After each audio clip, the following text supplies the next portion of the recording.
Hello बच्चों, स्वागत है आपका अपनी तैयारी में। आज की इस वीडियो में हम कक्षा 10वीं के जो गणित विषय का आपका होमवर्क है, दो चर वाले रेखीय समीकरण युग्म का जो अध्याय नंबर 3 का है, जो 4 अक्टूबर 2021 के होमवर्क है, उसका हम सॉल्यूशन देखेंगे।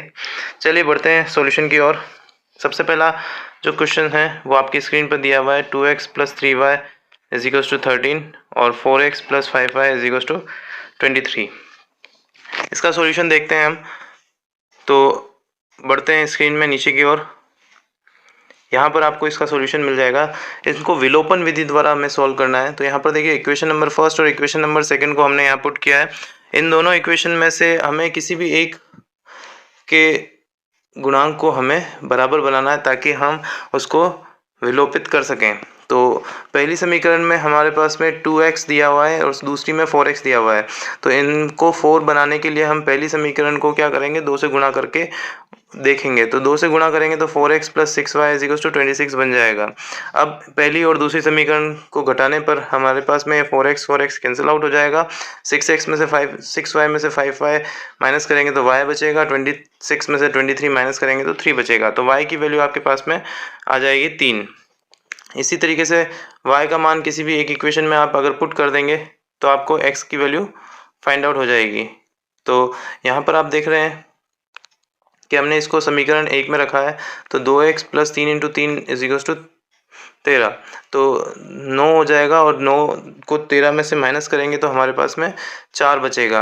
तो x का मान जो है 4/2 आकर के 2 वैल्यू आ जाएगी। तो विलोपन विधि द्वारा इसके जो हल हुए वो क्या हुआ, y = 3 और x = 2 प्राप्त हुए। आई होप ये आपको क्लियर हो गया होगा। आपकी नोटबुक में उतार लीजिए इसको।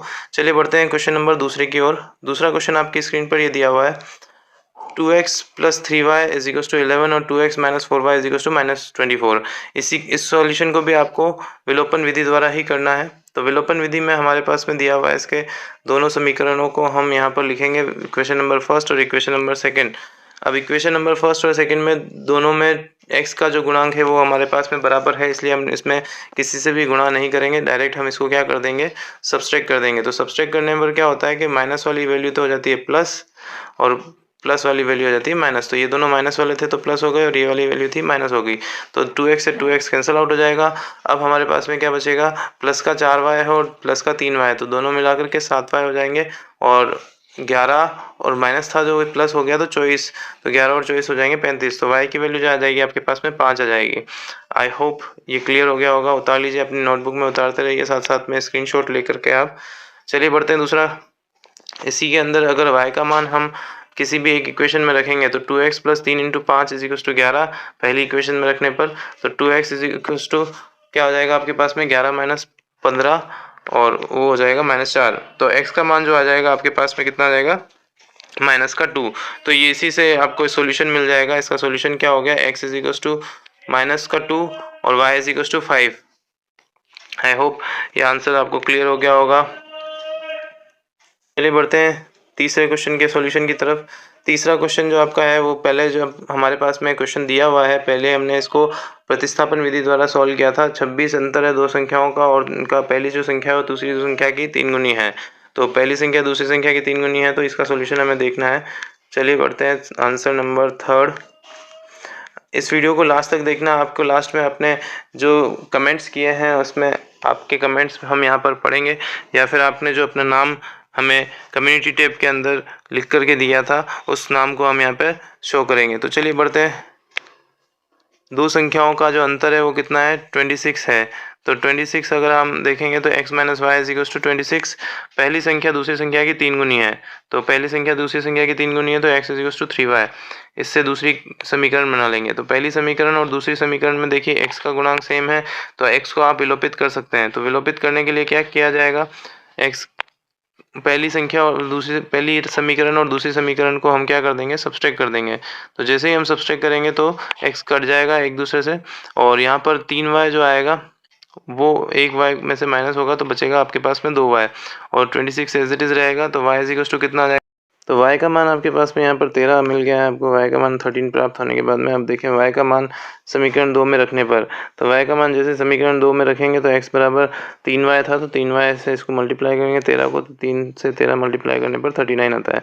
तो दोनों का जो संख्याएं प्राप्त हुई वो 39 और 13। प्राप्त हुई। आई होप ये आपको क्लियर हो गया होगा। ये हमने सॉल्यूशन पिछली वर्कशीट में भी देखा था, आप उसमें जाकर के भी आप चेक कर सकते हैं आई बटन पे क्लिक करके। चलिए बढ़ते हैं क्वेश्चन नंबर 4 की ओर। तो क्वेश्चन नंबर 4 जो है आपका ये रहा, 5 वर्ष बाद जेकब की आयु उसके पुत्र की आयु की 3 गुनी हो जाएगी। तो 5 वर्ष पूर्व जेकब की आयु उसके पुत्र की आयु की 7 गुनी थी। उनकी वर्तमान आयु क्या है?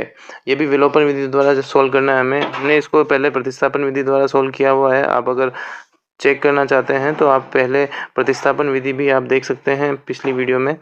तो चलिए बढ़ते हैं आंसर की तरफ। तो वर्तमान में हमने उसकी आयु को x और y माना, जेकब और पुत्र की। तो 5 वर्ष पहले उसकी x माइनस वाई और y माइनस 5 हो जाएगा। इसी तरीके से x प्लस 5 और y प्लस 5 5 वर्ष बाद हो जाएगा। तो अब हमें दिया हुआ है कि 5 वर्ष पहले तो 7 गुनी थी और 5 वर्ष बाद जो होगी वो क्या हो जाएगी, 3 गुनी हो जाएगी। तो इन दोनों से हम 2 इक्वेशंस बनाएंगे। इनको सिंप्लीफाई करने पर 3 से y को मल्टीप्लाई करने पर 3 से 15 5 को मल्टीप्लाई करने पर, इसी तरीके से 7 को y से और 7 को 5 से मल्टीप्लाई करेंगे तो 7y minus 35 is equal to minus 30 आ जाएगा। इसको अगर आप 5 को इधर लेके जाएंगे तो ठीक है। इसी तरीके से x minus 3y is equal to 10 आ जाएगा।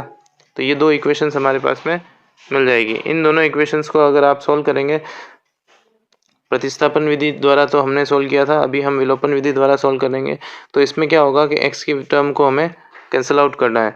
तो x की टर्म को कैंसिल आउट करने के लिए हम इन दोनों को घटाएंगे। तो घटाने पर 7y माइनस 3y तो प्लस y 3y हो गया। तो यहाँ पर माइनस का 4y मिलेगा आपको, और यहाँ पर जो है माइनस 30 और माइनस 10 कितना हो जाएगा, माइनस 40। तो इसी तरीके से दोनों को सोल्व करने पर y का मान आपके पास में आ जाएगा 10। y का मान 10 आने के बाद में हम y का मान किसी भी एक इक्वेशन में रखेंगे। तो पहली इक्वेशन में रखने पर हमारे पास में 10 इंटू 3 माइनस का जो बचेगा 30 उसको उधर लेके जाएंगे। तो उधर लेके जाने पर हमारे पास में x बराबर 10 प्लस 30 इज इक्वल टू 40 मिल जाएगा। तो x बराबर 40 आ गया। तो वर्तमान में जो पिता की आयु हो गई 40 और पुत्र की आयु हो गई 20। तो आई होप ये आपको सारे समझ में आ गए होंगे। सॉल्यूशन आपने अपनी नोटबुक में उतार लिए होंगे। कम्युनिटी टैब में मैंने आप लोगों को आपके नाम लिखने के लिए कहा था, जिसमें श्रेया मिश्रा, शिवम गुर्जर, स्तुति शुक्ला, प्रियदीप कौर, इन सभी ने अपने नाम लिखे थे। आप सभी का धन्यवाद। Thank you. जुड़े रहें